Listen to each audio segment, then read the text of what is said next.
Selamat datang di channel Pemuja Malam. Jangan lupa like, share, and subscribe ya. Terima kasih.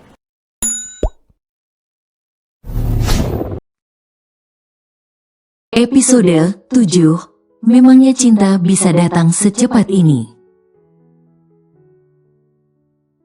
Iya, cepat katakan. Aku sedikit memaksanya agar Satria segera mengatakan niatnya itu. Sebenarnya apa yang terjadi? Mengapa tadi kau menangis? Aku terdiam mendengar pertanyaan Satria ini. Apa harus aku menceritakan semuanya kepada lelaki yang belum lama aku kenal ini? Menurutku itu aib keluarga yang tak bisa aku ceritakan ke sembarang orang. Aku malu. Tidak ada apa-apa. Aku hanya melihat ibuku tadi. Kami sudah lama tidak bertemu, sejak ayah dan ibu berpisah.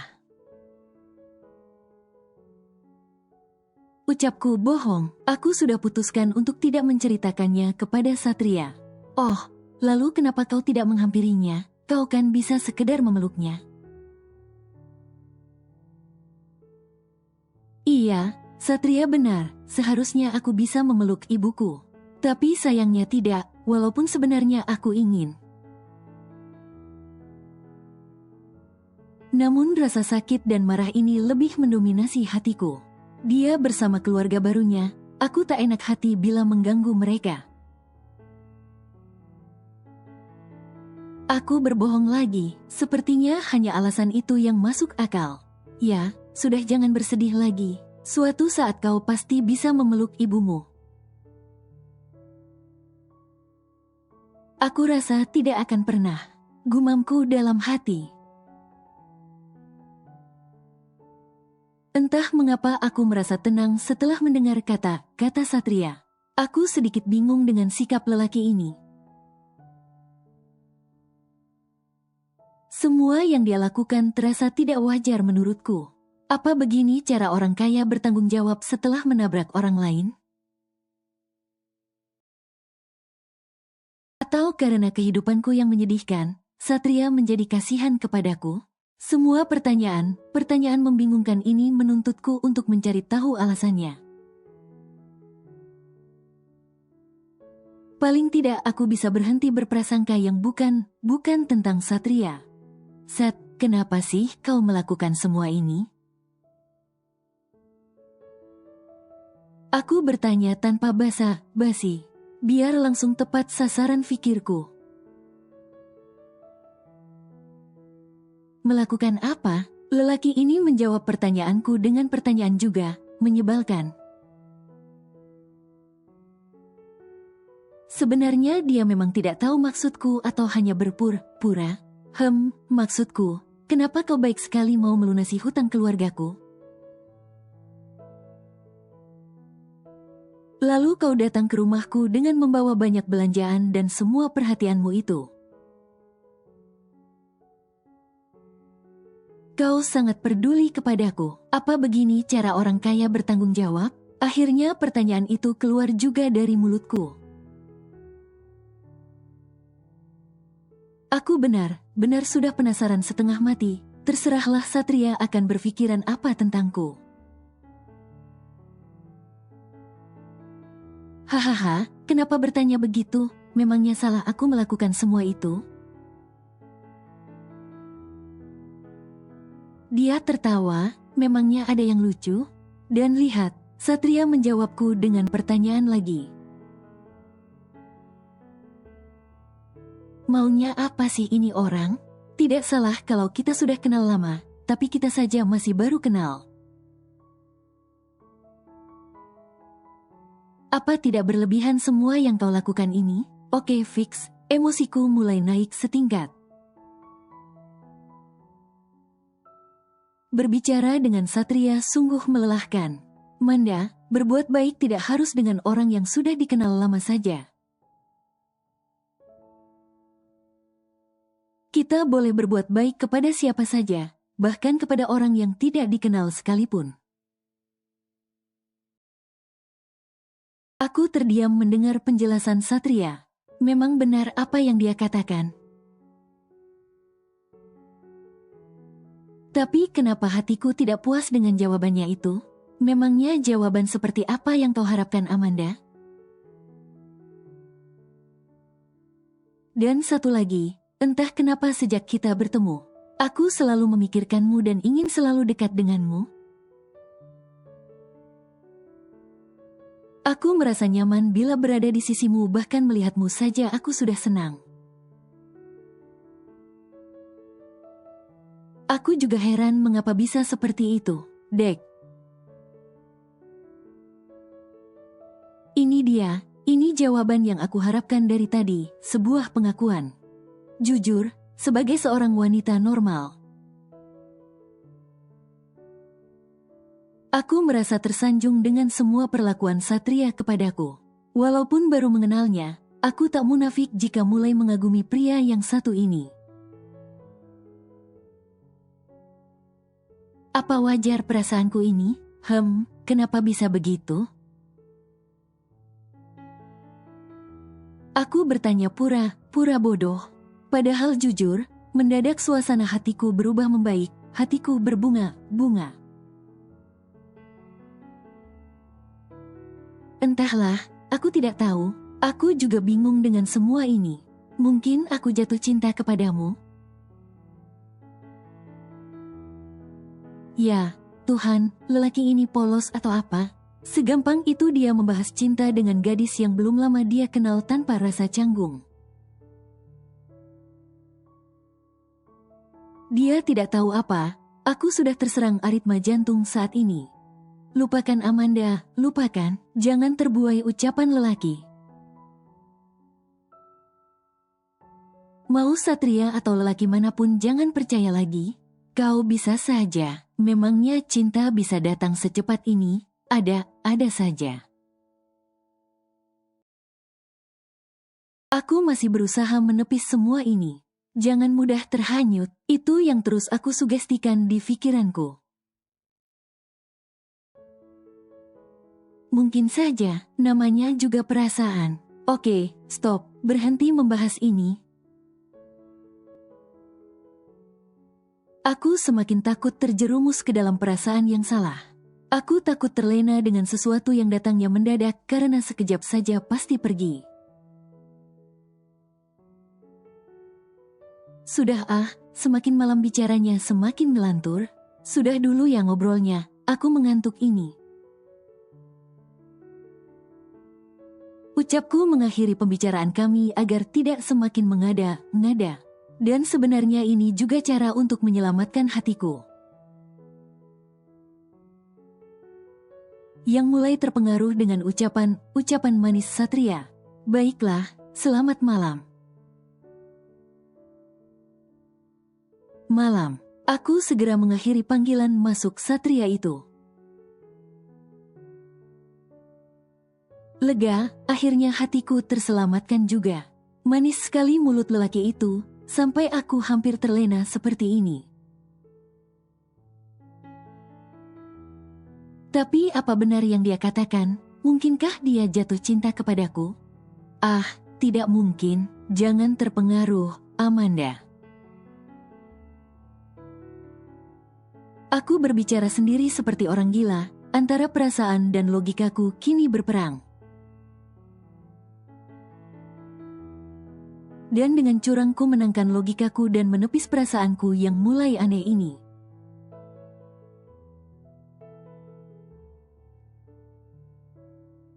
Hari ini aku putuskan untuk bekerja. Sudah cukup aku malasan di rumah. Lagi pula kakiku juga sudah tidak sakit lagi. Ayah, aku pergi dulu. Aku mencium punggung tangan ayah seraya berpamitan. Iya, kamu hati-hati ya, nak. Beginilah setiap kali aku hendak bekerja. Ada perasaan tak tenang di hatiku saat meninggalkan ayah sendiri di rumah. Aku takut kalau tiba-tiba sakit ayah kumat dan tidak ada orang di rumah. Tapi aku harus bekerja untuk memenuhi kebutuhan kami dan membayar hutangku kepada Satria. Mau pergi bekerja, Manda? Tiba-tiba suara Bu Lela menyambar telingaku yang sudah berdiri di pekarangan rumah. Iya, Bu. Jawabku singkat. Aku malas terlalu banyak bicara dengannya. Bakal jadi panjang nanti. Berangkat sendiri, kekasihmu yang orang kaya itu tidak datang menjemput? Bu Lela mulai usil lagi. Itu kan benar kataku, bakal panjang urusannya kalau aku ladeni. Maaf, Bu, itu bukan kekasih saya. Dia cuma teman saja kok. Aku harus menjelaskan kesalahpahaman ini, biar tidak semakin melebar. Bukan kekasih kok datang hampir setiap hari? Tak baik loh dilihat orang, nanti jadi bahan omongan tetangga lain. Itu kan dia mulai lagi deh.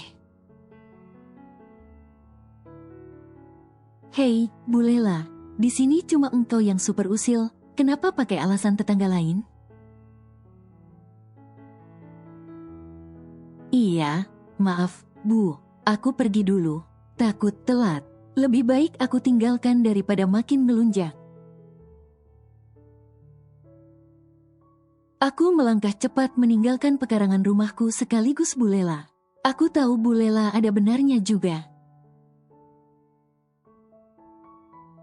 Tak baik memang ada seorang lelaki yang sering datang ke rumah wanita. Apalagi jika tidak ada hubungan apa-apa. Sudah tentu akan menimbulkan gunjingan dari tetangga yang modelnya seperti Bu Lela. Aku memasuki toko kue tempatku mencari nafkah dengan langkah pelan. Ada perasaan takut di hatiku karena sudah terlalu lama tidak masuk. Selamat pagi semua, ucapku pelan kepada seorang rekan kerjaku yang sedang bersih-bersih. Pagi, Manda, kau apa kabar? Kau sudah baik kan? Rekan kerjaku yang bernama Kinan itu segera memelukku. Aku sudah baikan kok, ucapku sambil membalas pelukan Kinan. Syukurlah, aku khawatir sekali saat mendengar kau kecelakaan. Aku ingin menjengukmu, tapi tidak dapat izin cuti. Kau kan tahu sendiri, Kinan berbicara pelan sembari melepas pelukannya. Iya, aku tahu maksud Kinan. Tidak apa-apa kok. Tapi orang yang nabrak kamu tampan banget ya. Kaya lagi, pasti banyak dia memberikan ganti rugi. Aku sampai terpesona melihat dia datang ke sini. Kikan mulai kegenitan. Apaan sih, dasar genit? Aku menepuk pelan pundak Kikan. Memangnya apa yang dia katakan kepada bos? Aku sedikit penasaran. Tidak tahu, si tampan itu berbicara di ruangan si bos. Ucap Kikan sambil menaikkan kedua bahunya. Hei, apa kalian berdua digaji untuk mengobrol? Akhirnya bos pelitku yang baru datang menyindir kami. Iya, maaf, bos. Ucapku dan Kikan serentak. Dan kau, Amanda, apa kau sudah baikan? Tanya bosku dengan wajah datar tanpa senyuman. Sudah bos, kalau begitu segera bekerja, jangan membuang-buang waktu. Bosku itu memerintah dengan wajah sombongnya. Aku dan Kinan pun segera berlalu dari hadapannya dan mulai bekerja. Mentari sudah mulai turun ke peraduan, menandakan senja juga akan segera berganti malam. Seharian bekerja membuatku sangat lelah. Tapi aku paksakan kakiku melangkah pelan menyusuri jalanan. Berharap segera tiba di tempat ternyaman yang menjadi tujuanku. Tiba-tiba suara klakson mobil mengagetkanku dari belakang. Aku sampai terperanjat. Aku memutar badanku berbalik menghadap mobil itu. Dan aku tahu dengan pasti mobil siapa ini. Iya, siapa lagi kalau bukan Satria? Mau apa dia datang lagi? Hai, Manda. Kaget ya? Satria turun dari mobil dengan senyum jahilnya dan segera menghampiriku.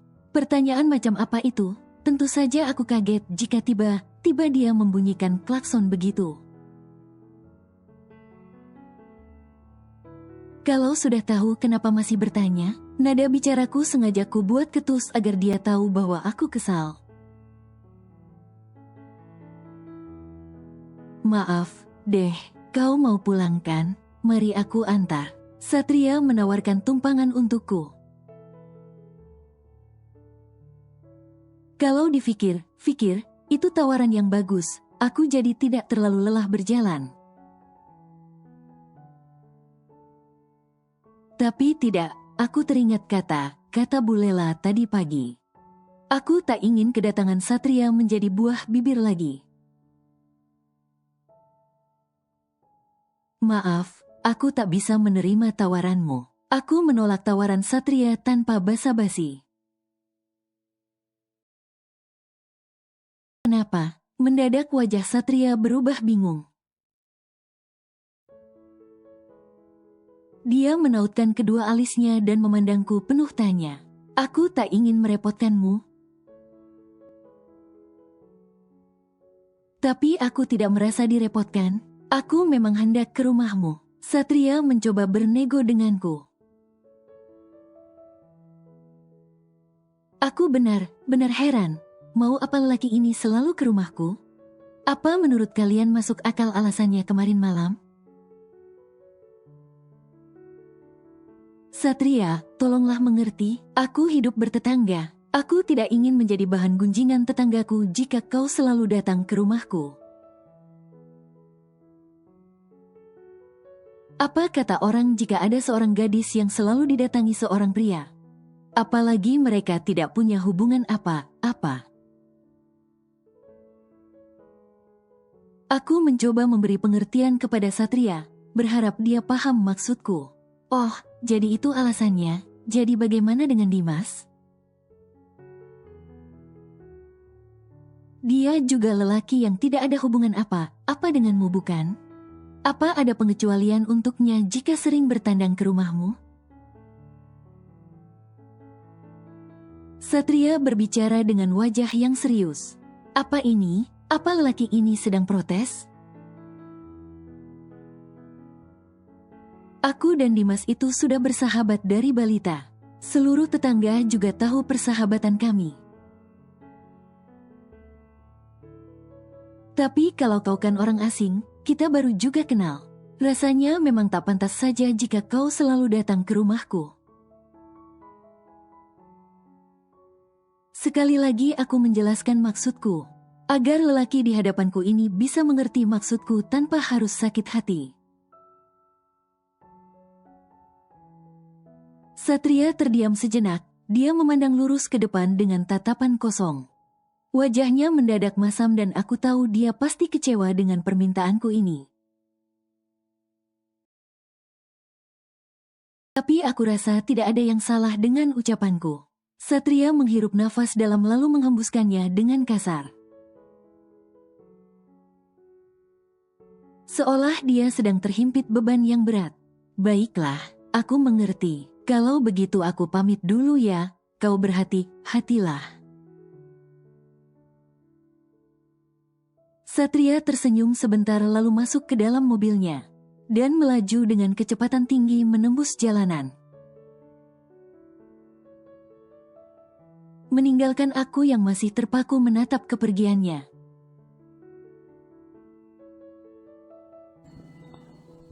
Bersambung.